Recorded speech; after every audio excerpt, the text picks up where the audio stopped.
আসসালামু আলাইকুম ভিউয়ার্স, সকলকে স্বাগতম all job news and education চ্যানেলে। চলে আসলাম নতুন একটি ভিডিও নিয়ে। আজকে ভিডিওর বিষয় হচ্ছে, আমাকে অনেকেই কমেন্টের মাধ্যমে জানিয়েছিলেন বা অনেকেই আমাকে হোয়াটসঅ্যাপে পার্সোনালি রিকোয়েস্ট করেছিলেন যে ৪৯তম বিসিএস এর বিশেষ পরীক্ষা যে হবে আপনার কোনটায় কতটি পদ আছে, যেমন আপনি বলেন বাংলা বলেন, ইংরেজি বলেন, গণিত বলেন এবং হিস্টোরি বলেন, পদের সংখ্যা নিয়ে একটি ভিডিও বানাইতে বলেছিলেন অনেকেই। এই জন্য কিন্তু আমি ভিডিওটি নিয়ে আপনাদের মাঝে হাজির হয়েছি। দেখেন, এখানে কিন্তু শুরুতেই বলা আছে, যে কোনো তদবির প্রার্থীর অযোগ্যতা হিসেবে বিবেচনা করা হবে।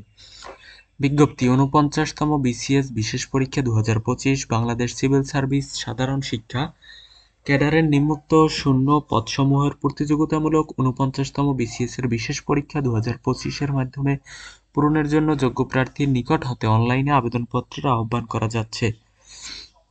প্রথমে দেখেন ক্যাডারের নাম, এটা হচ্ছে বিসিএস সাধারণ শিক্ষা সরকারি সাধারণ কলেজসমূহের জন্য। এটা হচ্ছে সরকারি কলেজ, দেখবেন আপনার উপজেলায় একটি সরকারি কলেজ আছে, ওই কলেজটির জন্যই। তো পদের নাম হচ্ছে প্রভাষক বাংলা। ক্যাডার পদের এখানে কোড উল্লেখ করা হয়েছে, যেটা হচ্ছে ৬১০ এবং শূন্য পদের সংখ্যা উল্লেখ করা হয়েছে। এবং শিক্ষাগত যোগ্যতার বিষয় কোড এবং লিখিত পরীক্ষার পদ সংশ্লিষ্ট বিষয় কোড।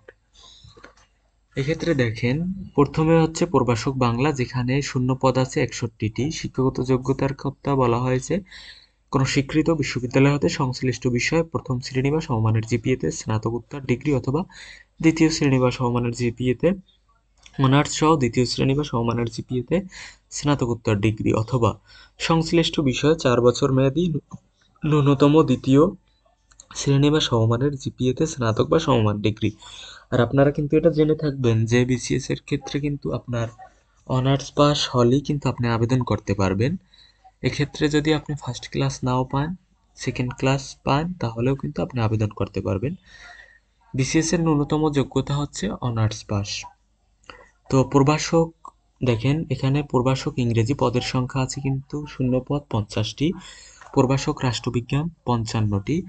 আর ওই ক্ষেত্রে বলা হয়েছে শিক্ষাগত যোগ্যতার ক্ষেত্রে, যদি আপনি দেখেন ইংরেজি প্রভাষক কোঠায় আপনি আবেদন করতে চান, তাহলে অবশ্যই আপনাকে ইংরেজিতে অনার্স মাস্টার্স থাকতে হবে। যদি রাষ্ট্রবিজ্ঞানে আবেদন করতে চান, তাহলে অবশ্যই আপনাকে অনার্স করতে হবে রাষ্ট্রবিজ্ঞানে। এজন্যই আপনাকে ওই কথাটা উল্লেখ করা হয়েছে। এবং প্রভাষক দর্শন যেখানে আছে ৩০টি, প্রভাষক অর্থনীতি ৪০টি, প্রভাষক প্রাণীবিদ্যা ১৫টি, ইতিহাস ৩০টি, প্রভাষক সমাজ কল্যাণ ২৫টি, প্রভাষক রসায়ন ৩০টি, ইসলাম শিক্ষা ১৫টি। প্রভাষক ইসলামের ইতিহাস ও সংস্কৃতি ৩২টি, প্রভাষক পদার্থবিদ্যা ২৫টি, প্রভাষক উদ্ভিদবিদ্যা ২৪টি, প্রভাষক সমাজবিজ্ঞান ১৫টি, প্রভাষক গণিত ৩০টি, প্রভাষক ভূগোল ১৬টি, হিসাব বিজ্ঞান ৩০টি, মার্কেটিং ১০টি, ব্যবস্থাপনা ৩২টি, প্রভাষক ফিন্যান্স ও ব্যাংকিং ২০টি, প্রভাষক মনোবিজ্ঞান ১০টি, প্রভাষক কৃষিবিজ্ঞান ৫টি, পরিসংখ্যান ১৫টি, সংস্কৃত ৫টি, গার্হস্থ্য ৬টি, তথ্য ও যোগাযোগ প্রযুক্তি ২৫টি, খাদ্য ও পুষ্টি ২টি।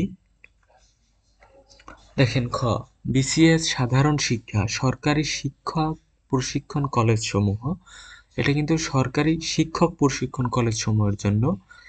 এক্ষেত্রে ক্যাডারের নাম হচ্ছে বিসিএস সাধারণ শিক্ষা সরকারি শিক্ষক প্রশিক্ষণ কলেজের জন্য। পদের নাম হচ্ছে প্রভাষক গণিত। এখানে কিন্তু দেখেন পদের শূন্য পদ আছে ২টি। সংশ্লিষ্ট বিষয় শিক্ষাগত যোগ্যতা হচ্ছে আপনার কোনো স্বীকৃত বিশ্ববিদ্যালয় হতে সংশ্লিষ্ট বিষয়ে দ্বিতীয় শ্রেণী বা সমমানের জিপিএতে স্নাতকোত্তর ডিগ্রি, শিক্ষা বিষয়ে ডিগ্রি অথবা ডিপ্লোমা আপনাকে কিন্তু থাকতেই হবে। এবং বাংলার ক্ষেত্রে আছে ৩টি, প্রভাষক বিজ্ঞানের ক্ষেত্রে আছে ৩টি, ভূগোল ৩টি, প্রভাষক শিক্ষা ৬টি, প্রভাষক রাষ্ট্রবিজ্ঞান ৪টি, গার্হস্থ্য ২টি, ইংরেজি ৪টি, প্রভাষক ইসলামিক আদর্শ ৩টি। দেখেন এক্ষেত্রে কিন্তু টোটাল ৬৮৩। এখানে বিশেষ নির্দেশনার কথা উল্লেখ করা হয়েছে। বিশেষ নির্দেশনা: নতুন পদ সৃষ্ট, পদ বিলুপ্তি, পদোন্নতি অবসর গ্রহণ, মৃত্যু, পদত্যাগ অথবা অপসারণ ইত্যাদি কারণে বিজ্ঞপ্তি শূন্য পদের সংখ্যা পরিবর্তন হতে পারে।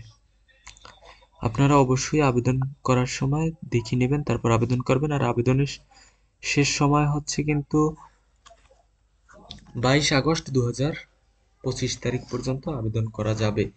তো আপনারা আমাকে যে বিষয়টি নিয়ে ভিডিও তৈরি করতে বলেছিলেন, আমি কিন্তু সেই বিষয়টি নিয়েই ভিডিও তৈরি করলাম। তো যাদের জন্য ভিডিওটি তৈরি করছি তারা অবশ্যই দেখে নেবেন। যদি ভিডিওটি ভালো লাগে তাহলে চ্যানেলটি সাবস্ক্রাইব করতে ভুলবেন না। ধন্যবাদ সকলকে।